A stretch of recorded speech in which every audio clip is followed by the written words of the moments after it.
नमस्कार। दोपहर 2 बजे के समाचारों में आपका स्वागत है। मैं हूं हेमेंद्र तोमर। समाचारों में सबसे पहले हेडलाइंस। प्रधानमंत्री नरेंद्र मोदी ने आंध्र प्रदेश को दी विकास की कई सौगातें। कहा, नागरिकों की सुविधाओं को पूरा करने के लिए सरकार तेजी से कर रही है काम। नई योजनाओं को आत्मनिर्भर भारत और विकास के लिए बताया जरूरी। मुख्यमंत्री योगी आदित्यनाथ ने आज एक उच्च स्तरीय बैठक में डेंगू व अन्य संचारी रोगों की अद्यतन स्थिति की समीक्षा करते हुए रोकथाम के लिए प्रयासों को और तेज करने के दिए निर्देश।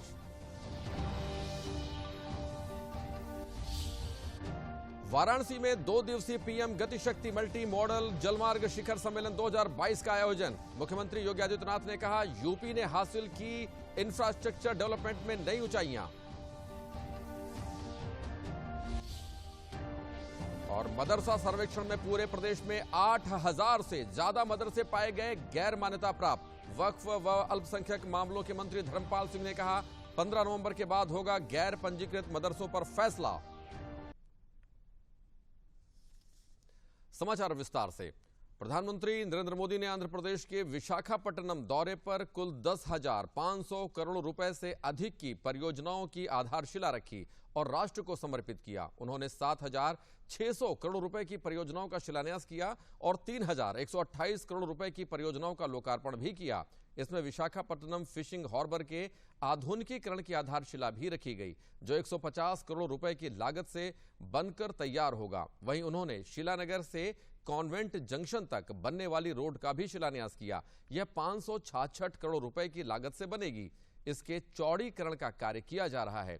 उन्होंने रायपुर और विशाखापट्टनम के बीच बनने वाले ग्रीन शील आर्थिक गलियारे की भी आधारशिला रखी। इसकी अनुमानित लागत 3,750 करोड़ रुपए से अधिक की होगी। यह छत्तीसगढ़ और ओडिशा के औद्योगिक रोड से लेकर विशाखापट्टनम बंदरगाह और चेन्नई कोलकाता राष्ट्रीय राजमार्ग के बीच संपर्क बनाने में मददगार बनेगा। प्रधानमंत्री ने बताया कि देश में पीएलआई गतिशक्ति जैसी योजनाओं से निवेश बढ़ रहा है। वहीं नागरिकों की सुविधाओं को पूरा करने के लिए सरकार तेजी से काम कर रही है। प्रधानमंत्री ने नई योजनाओं को आत्मनिर्भर भारत और विकास के लिए जरूरी बताया।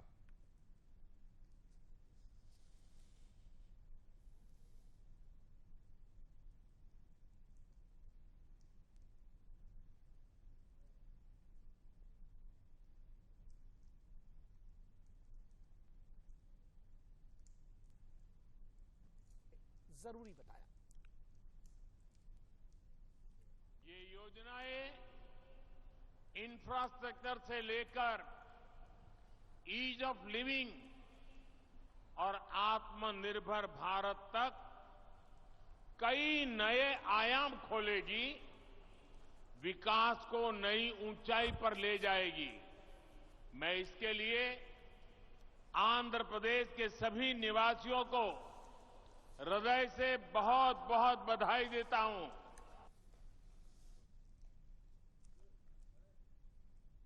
इसके साथ ही प्रधानमंत्री ने करीब 450 करोड़ रुपए की लागत से बनने वाले विशाखापट्टनम रेलवे स्टेशन के पुनर्विकास की आधारशिला भी रखी। स्टेशन के पुनर्विकास के बाद वहां 75,000 यात्रियों के प्रतिदिन बेहतर सेवाएं और सुविधाएं मिल सकेंगी। वहीं लगभग 6.65 MSCMD की क्षमता वाली गेल की श्रीकाकुलम अंगुल प्राकृतिक गैस पाइपलाइन की परियोजनाओं की आधारशिला भी रखी गई। 745 किलोमीटर लंबी इस पाइपलाइन का निर्माण कुल 2,650 करोड़ रुपए से अधिक की लागत से किया जाएगा। प्रधानमंत्री ने श्रीकाकुलम गजपति कॉरिडोर के हिस्से के रूप में 200 करोड़ रुपए से अधिक की लागत से बने NH 326A के पथपट्टनम खंड को राष्ट्र को समर्पित किया। उन्होंने बताया कि पूरी दुनिया जब संघर्ष के दौर से गुजर रही है, ऊर्जा और सप्लाई चेंज का संकट देशों के सामने खड़ा है। ऐसे में भारत को पूरी दुनिया आशान्वित नजर से देख रही है। इसकी वजह है कि भारत तेजी से विकास कर रहा है। इसकी खास बात है समावेशी होना, वंचितों का खास तौर पर विकास करना, आधुनिक सुविधाएं और नवनिर्मित इंफ्रास्ट्रक्चर तक सबकी पहुंच सुनिश्चित करना।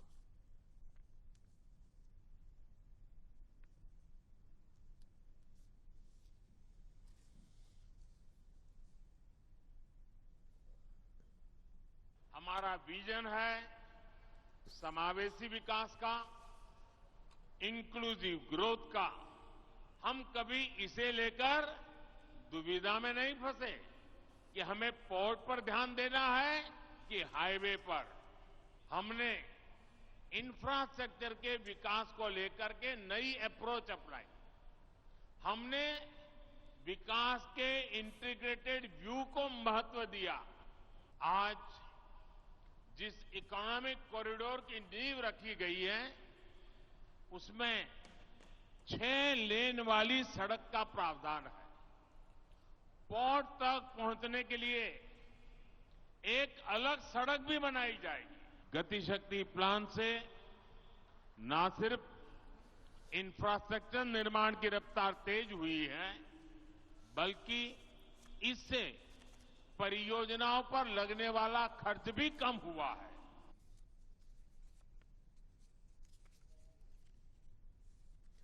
हिमाचल प्रदेश में सभी 68 विधानसभा सीटों पर मतदान जारी है। सुरक्षा के पुख्ता बंदोबस्त के बीच शाम 5 बजे तक वोट डाले जाएंगे। राज्य की 68 सीटों के लिए 24 महिलाओं सहित कुल 412 उम्मीदवार चुनाव मैदान में हैं। राज्य में मतदान के कुल 7,884 मतदान केंद्र बनाए गए हैं, जिनमें 3 सहायक मतदान केंद्र शामिल हैं, 2 कांगड़ा में और 1 सोलन जिले में। कांगड़ा जिले में सर्वाधिक 1625 मतदान केंद्र बनाए गए हैं, जबकि लाहौल स्पीति जिले में न्यूनतम 92 मतदान केंद्र बनाए गए हैं। भारतीय जनता पार्टी और कांग्रेस के बीच ही मुख्य मुकाबला है। वहीं आम आदमी पार्टी अपना जनाधार स्थापित करने की कोशिश में है। भाजपा और कांग्रेस सभी सीटों पर चुनाव लड़ रही हैं। आम आदमी पार्टी के 67 उम्मीदवार चुनाव मैदान में हैं। बसपा 53 सीटों पर, मार्क्सवादी कम्युनिस्ट पार्टी 11 और भारतीय कम्युनिस्ट पार्टी 1 सीट पर चुनाव लड़ रही है। अन्य राजनीतिक दल 45 सीटों पर और निर्दलीय उम्मीदवार 99 सीटों पर चुनाव मैदान में हैं। सुबह 11 बजे तक करीब 18% तक मतदान दर्ज किया गया है। मुख्यमंत्री योगी आदित्यनाथ ने आज एक उच्च स्तरीय बैठक में डेंगू व अन्य संचारी रोगों की अद्यतन स्थिति की समीक्षा करते हुए रोकथाम के लिए प्रयासों को और तेज करने के निर्देश दिए। मुख्यमंत्री ने बताया कि डेंगू से बचाव के लिए हर जिले में डेडिकेटेड हॉस्पिटल बनेंगे। उन्होंने कहा कि डेंगू की रोकथाम के लिए बेहतर सर्विलांस जरूरी है और घर घर स्क्रीनिंग कराई जाए। अस्पताल में आने वाले हर मरीज को बेड मिले, उसकी विधिवत चिकित्सकीय जांच हो। मुख्यमंत्री ने धान खरीद की समीक्षा की और कहा कि हर जिले में खाद की पर्याप्त उपलब्धता हो। मुख्यमंत्री ने अतिवृष्टि के कारण हुई फसल का नुकसान की तत्काल क्षतिपूर्ति करने के निर्देश दिए। प्रयागराज माघ मेले के सुचारू आयोजन के लिए विशेष सचिव माघ मेला और एसपी माघ मेले की तत्काल तैनाती के निर्देश दिए। मुख्यमंत्री ने कहा कि मेलों, पर्वों व त्योहारों पर बिजली की निर्बाध आपूर्ति सुनिश्चित कराई जाए।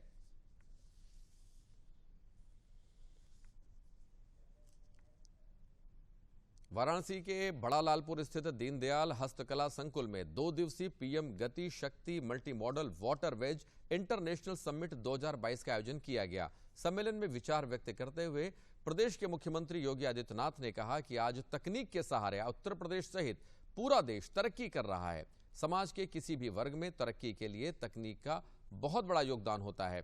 प्रधानमंत्री नरेंद्र मोदी की प्रेरणा से केंद्र सरकार जो भी योजनाएं बनाती हैं, प्रदेश में उसको भली भांति लागू किया जाता है।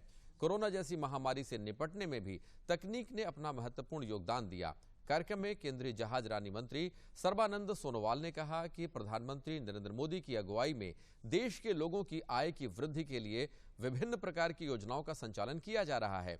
योजनाओं के संचालन में और केंद्रीकृत व्यवस्था में प्रधानमंत्री गति शक्ति का बहुत बड़ा योगदान है।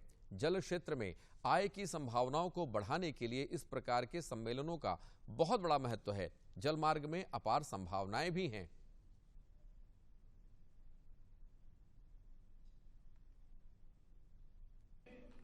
पीएम गति शक्ति नेशनल मास्टर प्लान और नेशनल लॉजिस्टिक पॉलिसी दोनों कार्यक्रम में माननीय प्रधानमंत्री जी के मार्गदर्शन से पीयूष गोयल साहब ने बहुत मेहनत की है और इसके वजह से आज देश का हर प्रांत इस पॉलिसी का साथ जोड़ रहे हैं। और मेरा ये मानना है कि अलग अलग मंत्रालय को जो दायित्वभार दी गई है, हर मंत्रालय माननीय प्रधानमंत्री जी के मार्गदर्शन से आज निष्ठापूर्वक लगे हुए हैं और उसी दिशा पर हम लोगों ने भी वाटरवेज की तरफ से भी ये 2 दिन का जो हमने बैठक बुलाया है, इस सेशन में वाटरवेज समिट कैसे हमारे जलमार्ग विकास हम कर सकते हैं।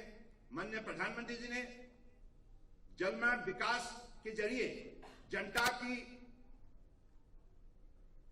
जो क्षमता, जनता की शक्ति दोगुना बढ़ाने के लिए और उनके उपार्जन और उत्पादन शक्ति बढ़ाने के लिए, सशक्तिकरण के लिए जो हमें दिशा दी है, जो विजन दी है, उसी विजन को साकार करने में हमारा भी मंत्रालय लगे हुए हैं। उत्तर प्रदेश में एक ब्रिज बना था आज से लगभग 30 वर्ष पहले सरयू नदी में।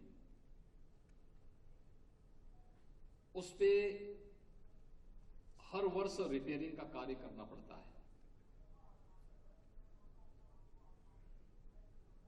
ऐसे आप पटना में जाएंगे, आपको यही देखने को मिलेगा। उसका एक लेन तो हमेशा रिपेयर में रहता है। एक दिखाता कि प्लानिंग का अभाव, अगर उस समय टेक्नोलॉजी का उपयोग करते थे, कोई पीएम गतिशक्ति प्लेटफॉर्म मौजूद होता तो संभवतः ब्रिज का निर्माण कहां पे होना है और उसके कारण कार्य की क्वालिटी के साथ साथ कार्य की समयबद्धता को, टाइम बाउंड कार्य हो सके, उन सभी की दृष्टि से आज ये प्लेटफॉर्म बहुत उपयोगी साबित हो रहा है। और मुझे प्रसन्नता है कि विगत यद्यपि यह 1 वर्ष पहले लॉन्च हुआ है, लेकिन आदरणीय प्रधानमंत्री जी के विजन के, उनके मार्गदर्शन में और उनके नेतृत्व में उत्तर प्रदेश ने विगत 5.5 वर्ष के अंदर इंफ्रास्ट्रक्चर डेवलपमेंट में एक नया स्थान प्राप्त किया।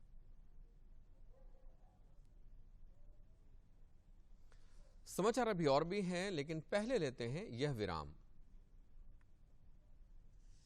जल्दी करो यार, प्लीज जल्दी। दूसरा कोई मैच है क्या?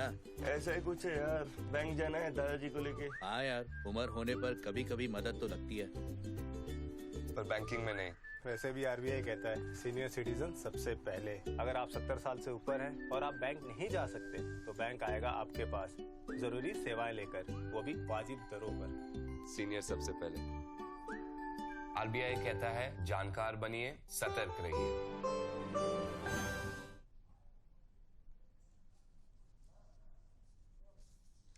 Institute of management studies Banaras Hindu विश्वविद्यालय में कल से 3 दिवसीय 7वें आदर्श ग्राम सम्मेलन का आयोजन किया गया। यह सम्मेलन wheels global foundation, pan IIT alumni, science for society, federation of Indian industries, federation of Indian physician association, FICCI और एआरडीओ के सहयोग से आयोजित किया गया है। यह सम्मेलन पहली बार भारत में आयोजित किया जा रहा है। प्रदेश के कृषि मंत्री सूर्य प्रताप शाही ने आदर्श ग्राम सम्मेलन का उद्घाटन किया। इस अवसर पर गांव के विकास से जुड़ी प्रदर्शनी भी लगाई गई।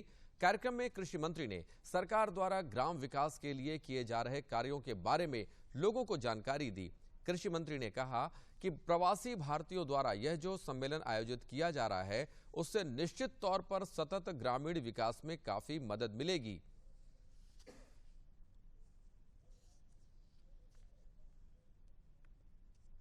देखिए, आदर्श गांव की संकल्पना के साथ स्थायी और टिकाऊ ग्रामीण विकास हो सके और अनवरत चलता रहे, उस पर जो है वो हमारे प्रवासी भारतीयों का एक बहुत बड़ा सम्मेलन यहाँ पर आयोजित हुआ है। और उन लोगों ने विगत 6 वर्षों से अनेक मुद्दों पर जो सतत विकास के लिए आवश्यक हैं, उन पर उन्होंने चर्चा किया है। उसके निष्कर्ष के साथ एक कैसे इंटीग्रेटेड ग्रामीण विकास हो सके, उस दृष्टि से वो उनके कुछ सुझाव होंगे। राज्य सरकार उनके सुझावों का स्वागत करेगी, स्वागत के साथ साथ उनके सहयोग से गांव को विकसित करने का काम भी करेगी। मदरसा सर्वेक्षण के बाद पूरे प्रदेश में करीब 8000 से ज्यादा मदरसे गैर मान्यता प्राप्त पाए गए हैं। 15 नवंबर के बाद इन मदरसों के भविष्य का फैसला किया जाएगा।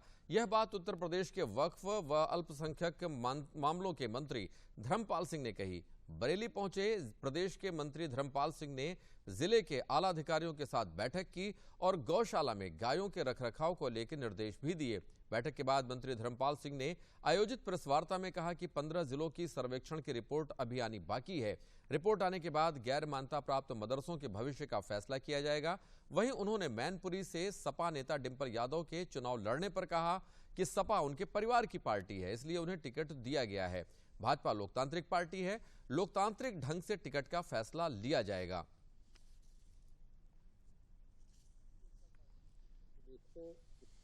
नगर निकाय चुनाव को लेकर पूरी तैयारी है और हम चुनाव को पूरी तरीके से कंप्लीट कर चुके हैं लगभग और जैसे ही आरक्षण की घोषणा होगी तो निश्चित रूप से भारतीय जनता पार्टी स्थानीय निकाय चुनाव में प्रचंड बहुमत से जीताती।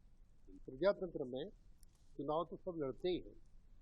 जिस तरीके से समाजवादी पार्टी ने अपनी रणनीति बनाने का हिस्सा किया, वो डिंपल यादव क्योंकि समाजवादी पार्टी उनके परिवार की पार्टी है, उन्होंने टिकट उन्हें दिया तो वो अच्छा ही काम किया। लेकिन भारतीय जनता पार्टी प्रजातांत्रिक पार्टी है, प्रजातांत्रिक ढंग से वहाँ कैंडिडेट भी उतारा जाएगा और भारतीय जनता पार्टी पूरी तरीके से लोकसभा चुनाव जीतने का प्रयास करके चुनाव जीतेगा। लगभग 8,500 मदरसे गैर मान्यता प्राप्त हैं। अभी 15 जिलों की सूचना जिलाधिकारियों के द्वारा आने को शेष है। जैसी ही सूचना आ जाएगी 15 नवंबर तक, इसके बाद फिर कार्रवाई। शाहजहांपुर जनपद के मेडिकल कॉलेज में एमबीबीएस छात्रों द्वारा वार्षिक खेलकूद और सांस्कृतिक कार्यक्रम उत्सव द सेलिब्रेशन का आयोजन किया गया। कार्यक्रम में प्रदेश के वित्त एवं संसदीय कार्य मंत्री सुरेश खन्ना ने विजेता छात्रों को पुरस्कार वितरित किए। इस अवसर पर मंत्री सुरेश खन्ना ने नगर क्षेत्र में स्वास्थ्य विभाग द्वारा लगाए गए हेल्थ एटीएम का उद्घाटन भी किया। वित्त मंत्री ने कहा कि शिक्षा के साथ व्यायाम बच्चों की सेहत के लिए अति आवश्यक है। उन्होंने बच्चों से कहा कि उन्हें अपने देश पर गर्व होना चाहिए, जिसकी संस्कृति आज पूरा विश्व अपना रहा है। उन्होंने कहा कि जनपद में सभी प्रकार की जांचों का लाभ हर व्यक्ति को मिल सके, इसके लिए ग्रामीण क्षेत्रों में भी हेल्थ एटीएम लगाए जाएंगे।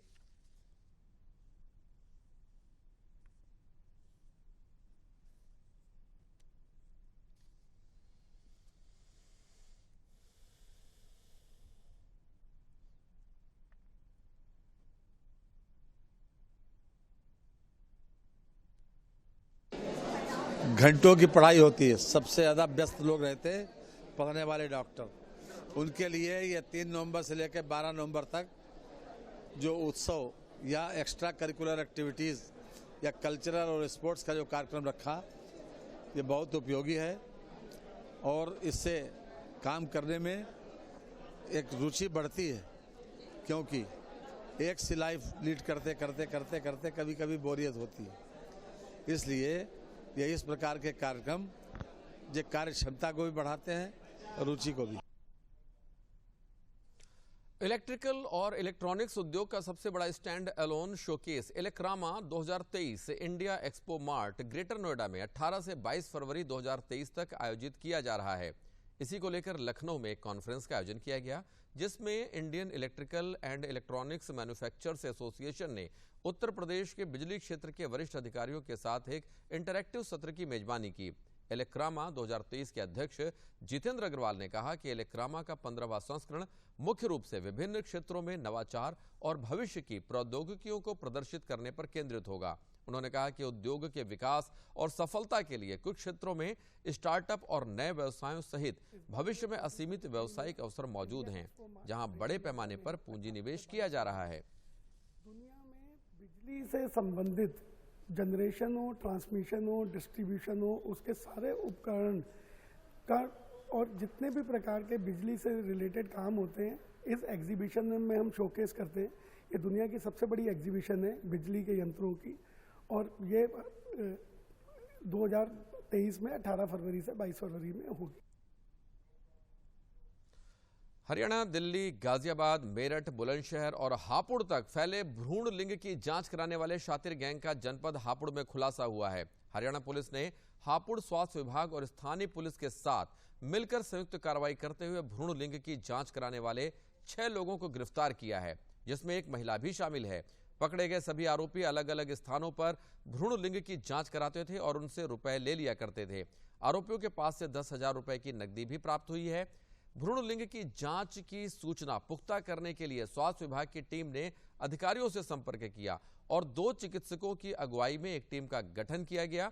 भ्रूण लिंग की जांच के लिए अधिकारियों ने 2 महिलाओं को तैयार किया, जिसके बाद आगे की हुई कार्रवाई में पूरे गैंग का खुलासा हो गया। फिलहाल पुलिस ने सभी आरोपियों को हिरासत में ले लिया है और आगे की कार्रवाई में जुट गई है। ये है कि हरियाणा की कुछ महिलाएं अपना लिंग परीक्षण हेतु हापुड़ में एकत्रित हुई थी और यहाँ पर इनको गाड़ी के द्वारा बुलंदशहर जिले में ले जाया गया था। वहाँ पर जगह भी हम लोगों ने डिटेक्ट कर लिया कि वहाँ बुलंदशहर के ग्राम बटोना में इसका लिंग परीक्षण की जांच कराई गई थी। जब गए तो वो आदमी मशीन लेके भाग चुका था, लेकिन जो इनके दलाल थे उनको पकड़ लिया गया और इनके खिलाफ हमारे द्वारा FIR दर्ज कराई जाएगी। वाराणसी में यूनियन बैंक ने कल अपना 104वां स्थापना दिवस मनाया। बैंक की सभी शाखाओं में केक काटकर स्थापना दिवस उत्सव ग्राहकों के साथ मनाया गया। इस मौके पर विविध कार्यक्रमों का आयोजन भी किया गया। इस अवसर पर केंद्रीय कार्यालय द्वारा वीडियो कॉन्फ्रेंसिंग के माध्यम से बैंक की MD और CEO A मणिमेखले द्वारा विभिन्न योजनाओं का लोकार्पण किया गया। बैंक के वाराणसी अंचल प्रमुख गिरीश जोशी ने बताया कि वर्तमान में बैंक का व्यवसाय 18 ट्रिलियन के पार पहुंच चुका है और यह हमारे सम्माननीय ग्राहकों और कार्मिकों की मेहनत का ही परिणाम है।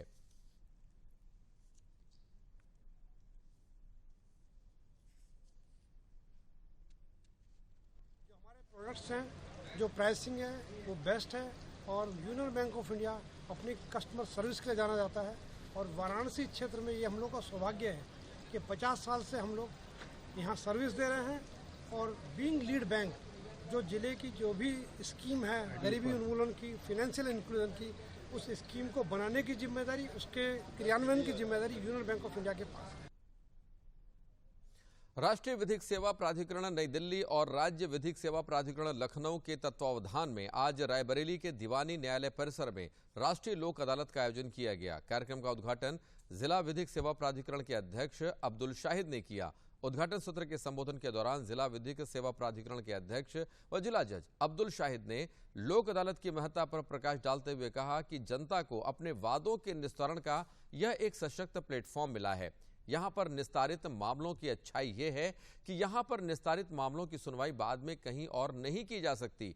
एक बार मामला निस्तारित होने के बाद वह वहीं पर समाप्त हो जाता है। राष्ट्रीय लोक अदालत के माध्यम से सुलह समझौते के आधार पर वादों का निस्तारण किया जाता है।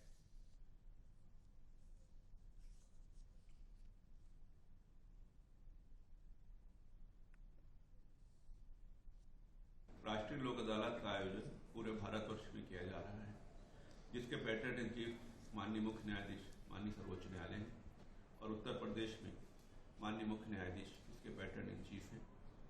उनके तत्वाधान में पूरे प्रदेश में और पूरे देश में आयोजन किया जा रहा है। ये रायबरेली के लिए अत्यंत गौरव की बात है कि लगातार हमारा प्रदर्शन अच्छा हो रहा है। इसमें जो बैंक के समझौते के मुकदमे हैं, जिन लोगों ने लोन ले लिया हुआ है, उनके सुलह समझौते से वाद का निस्तारण किया जाता है।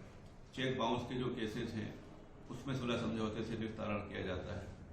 परिवार के जो भी वाद और विवाद हैं पति पत्नी के मध्य में, उनका निस्तारण किया जाता है। आज यहाँ पर जो है राष्ट्रीय लोक अदालत का जो आयोजन किया गया है, जिसमें कि सभी बैंक जो है पार्टिसिपेट कर रहे हैं। और इस लोक अदालत में क्या होता है, बैंक में जो भी मामले लंबित हैं या जो भी मान लीजिए किसी प्रकार का उन लोग अपना ऋण है नहीं चुकता कर पा रहे हैं किन्हीं कारणवश परेशानियों की वजह से, तो ये जो है आपसी सामंजस्य तालमेल बैठा करके जो है बैंक और बारोवर के बीच में जो है समझौता होता है और जिसके तहत जो है हम लोग जो है उसकी रकम जो है एक साथ ले करके या इंस्टॉलमेंट में भी लेते हैं और उसके बाद उसके खाते को सेटल कर देते हैं। तो ये बहुत ही अच्छी पहल है जिसे कहते हैं हमारे सरकार की, जिसके तहत जो है लगातार जो है हम लोग जो है इस तरह के मामलों का जो निस्तारण बैंक से करते जा रहे हैं। BCCI द्वारा बरेली में पहली बार under 19 cricket Cooch Behar trophy match का आयोजन किया जा रहा है। 4 दिवसीय क्रिकेट मैच का उद्घाटन प्रदेश के कैबिनेट मंत्री धर्मपाल सिंह और पूर्व केंद्रीय मंत्री संतोष गंगवार ने किया। इस मौके पर नागालैंड और यूपी की टीम के खिलाड़ियों की हौसला अफजाई करते हुए सभी को बधाई दी गई। बरेली के SRMS मेडिकल कॉलेज के स्टेडियम में यह मैच खेला जा रहा है। इस मौके पर मंत्री धर्मपाल सिंह ने कहा कि इस तरह के आयोजन से देश और दुनिया में खेलों की पहचान हो रही है। उत्तर प्रदेश सरकार भी खेलों को प्रोत्साहन दे रही है। सरकार हर जिले में खेल स्टेडियम बनाने का काम कर रही है। वहीं पूर्व केंद्रीय मंत्री संतोष गंगवार ने कहा कि इस तरह के आयोजन होते रहने चाहिए। यह बड़े गर्व की बात है कि यहां BCCI इस लेवल पर ट्रॉफी का आयोजन कर रहा है।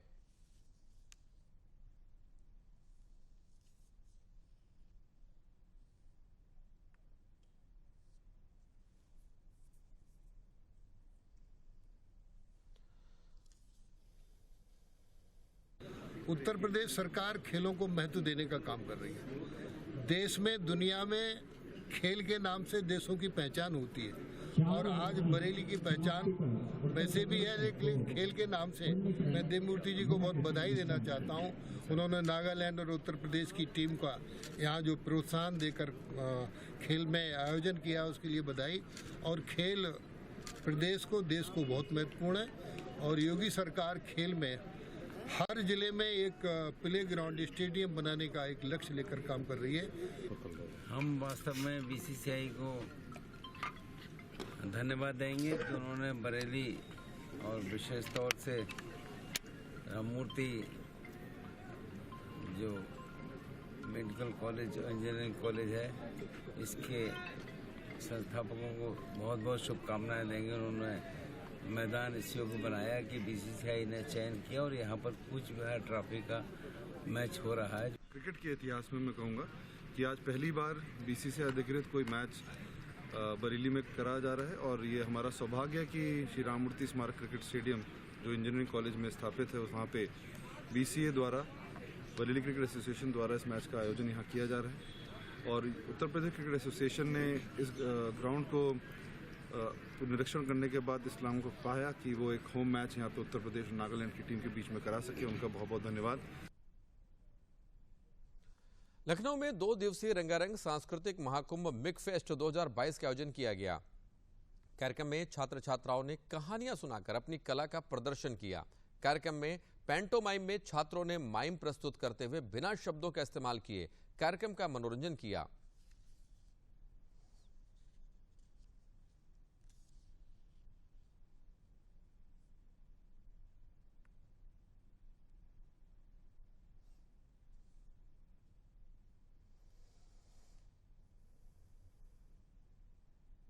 एक 2 डेज़ इवेंट ऑर्गेनाइज किया है मिक फेस्ट। मैं मिक फेस्ट की भी कोऑर्डिनेटर हूँ और अराउंड 14 स्कूल्स पार्टिसिपेट कर रहे हैं मिक फेस्ट में और 17 कॉम्पिटिशन्स है। ये कॉम्पिटिशन एक मिक्सचर है आर्ट का, गेम्स का, म्यूज़िक का और ड्रामेटिक्स का, इवन साइंस का। तो बहुत से स्कूल्स जो पार्टिसिपेट कर रहे हैं डिफरेंट इवेंट्स में, एंजॉय कर रहे हैं। एक अच्छा सोशल स्किल्स इन लोग का डेवलप हो रहा है और अपने स्किल्स को इन इवेंट्स में पार्टिसिपेट करके और शार्पन कर रहे हैं बच्चे।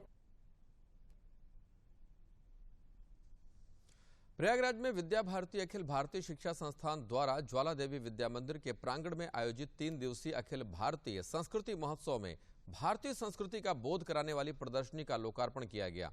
विद्या भारती संस्कृति शिक्षा संस्थान कुरुक्षेत्र के निदेशक रामेंद्र सिंह ने बताया कि इस प्रदर्शनी के अवलोकन से लोगों को भारतीय संस्कृति के विभिन्न पक्षों की जानकारी प्राप्त होगी।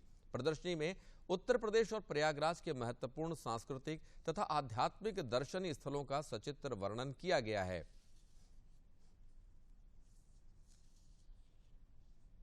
विद्या भारती संपूर्ण देश में लगभग 13,000 विद्यालयों का संचालन करती है। उन विद्यालयों में पढ़ने वाले जो बच्चे हैं, उन बच्चों को भारत की अतुल्य संस्कृति का बोध हो, जिससे वे इस देश का नागरिक होने का गौरव कर सकें। इस उद्देश्य को लेकर के अखिल भारतीय संस्कृति महोत्सव का आयोजन होता है। इस बार ये राष्ट्रीय स्तर का जो महोत्सव है, ये तीर्थराज प्रयागराज में आयोजित किया जा रहा है। इसमें आज संस्कृति का बोध कराने वाली सांस्कृतिक प्रदर्शनी का उद्घाटन किया गया है। देखिए, आज सभी हम यहाँ पे ऐतिहासिक ज्वाला देवी विद्यालय में हम लोग सभी उपस्थित हैं। आज यहाँ पर 3 दिवसीय जो महोत्सव का कार्यक्रम चला, आज पहला दिन है और इस सांस्कृतिक महोत्सव के तत्वावधान के अंतर्गत संस्कृति प्रदर्शनी यहाँ पे लगाई गई है, जिसका उद्घाटन हुआ और हम सभी ने यहाँ पे भ्रमण करके देखा। केवल प्रयागराज ही नहीं, उत्तर प्रदेश के विभिन्न क्षेत्रों में जो भी हमारी सभ्यता और संस्कृति। अंत में प्रमुख समाचार एक बार फिर। प्रधानमंत्री नरेंद्र मोदी ने आंध्र प्रदेश को दी कई विकास की सौगातें। कहा, नागरिकों की सुविधाओं को पूरा करने के लिए सरकार तेजी से कर रही है काम। नई योजनाओं को आत्मनिर्भर भारत और विकास के लिए बताया जरूरी। मुख्यमंत्री योगी आदित्यनाथ ने आज एक उच्च स्तरीय बैठक में डेंगू व अन्य संचारी रोगों की अद्यतन स्थिति की समीक्षा करते हुए रोकथाम के लिए प्रयासों को और तेज करने के दिए निर्देश।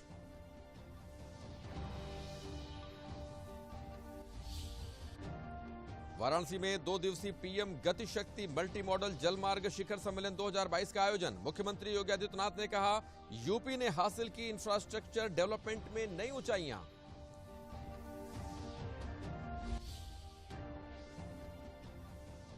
और मदरसा सर्वेक्षण में पूरे प्रदेश में 8000 से ज्यादा मदरसे पाए गए गैर मान्यता प्राप्त। वक्फ एवं अल्पसंख्यक मामलों के मंत्री धर्मपाल सिंह ने कहा, 15 नवंबर के बाद होगा गैर पंजीकृत मदरसों का फैसला। इसी के साथ समाचार समाप्त हुए। नमस्कार।